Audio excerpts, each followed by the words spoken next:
નમસ્કાર, આપ જોઈ રહ્યા છો સ્પાર્ક ટુડે ન્યૂઝ। વલસાડ જિલ્લાના કપરાડા તાલુકાનું સિંગારટાટી ગામ, જ્યાં ગાય આધારિત પ્રાકૃતિક ખેતીથી ખેડૂત ભરતભાઈ ગોભાલે ન માત્ર આર્થિક સમૃદ્ધિ મેળવી છે, પરંતુ પ્રકૃતિને અનુકૂળ ખેતી દ્વારા નવો ઉદાહરણ પણ બાંધી રહ્યા છે। પાપડીની ખેતીથી એક સિઝનમાં 1.40 લાખથી વધુની આવક તેમણે મેળવી છે। કપરાડા તાલુકો જે એક સમયે રોજગારી માટેની પલાયનની સમસ્યા વેઠી રહ્યો હતો, હવે પ્રાકૃતિક ખેતી અને સરકારની સહાયથી નવો રસ્તો અપનાવી રહ્યો છે। ખેડૂત ભરતભાઈ ગોભાલે ગાય આધારિત પ્રાકૃતિક ખેતીથી ટકાઉ અને પોષણયુક્ત પાકોનું ઉત્પાદન કરી રહ્યા છે। તેઓ કહે છે કે રાજ્ય સરકારના આત્મા પ્રોજેક્ટ દ્વારા ગાય નિભાવ ખર્ચ માટે દર મહિને 900 રૂપિયાની સહાય મળી રહી છે। આ પ્રાકૃતિક પદ્ધતિનો લાભ તેઓએ વિવિધ પાકોમાં લીધો છે। ડાંગર, કેરી, દેશી ટમેટા, વાલ, રીંગણ, તુવેર, તુરિયા અને કાજુ જેવા પાક ઉગાડી તેઓ સારા ભાવે વેચી રહ્યા છે। ખાસ કરીને પાપડી 80 રૂપિયાથી 170 રૂપિયા પ્રતિ કિલોના ભાવે વેચાઈ। રીંગણના પાકમાંથી 1.30 લાખ અને પાપડીમાંથી 1.40 લાખની આવક તેમણે મેળવી। રાજ્ય સરકારની પ્રાકૃતિક ખેતી માટેની સહાય અને તાલીમને કારણે આજના યુવા અને પરંપરાગત ખેડૂતો પ્રાકૃતિક ખેતી તરફ વળી રહ્યા છે।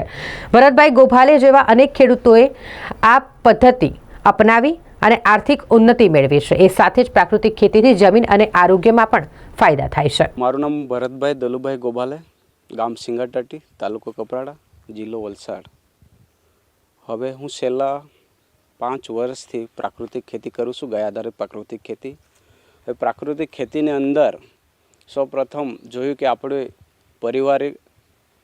પરિવાર જે સુરક્ષિત રહે, કોઈ બીમારી અડચણ ના આવે, એના લીધે જે ખાવાનું શુદ્ધ મળે કે પ્રાકૃતિક ખેતી કરવાથી આપણો જમીન સુધરે, જમીનની અંદર જે પોષક તત્વો રહેલા છે એ સુધરે, આપણે જમીનની અંદર જે કાર્બન તત્વોની જરૂર છે એ મળે। ગુજરાત રાજ્ય સરકાર તરફથી જે ગાય નિભાવ 900 રૂપિયા દર માસે મળે છે, એનાથી ખેડૂતોને ઘણો ફાયદો છે। એટલે ગુજરાત સરકારને અમારે ખૂબ આભાર અમે માનીએ છીએ। દર વર્ષે હું પ્રાકૃતિક ખેતી કરું છું, પણ આ વર્ષની અંદર મેં વધારે પડતી મારી વાલ પાપડીનું ખેતર બનાવ્યું છે અને પ્લસ ટામેટીનું, રીંગણનું, આ રીતે મેં ખેતર બનાવ્યા હતા। અને વાલની અંદર મેં 2 એકર જેવી ખેતી કરી હતી। 2 એકરની અંદર મારે લગભગ 1,40,000 રૂપિયાની આવક આ વર્ષે થઈ છે અને હજુ પણ મારું ખેતર ચાલુ છે।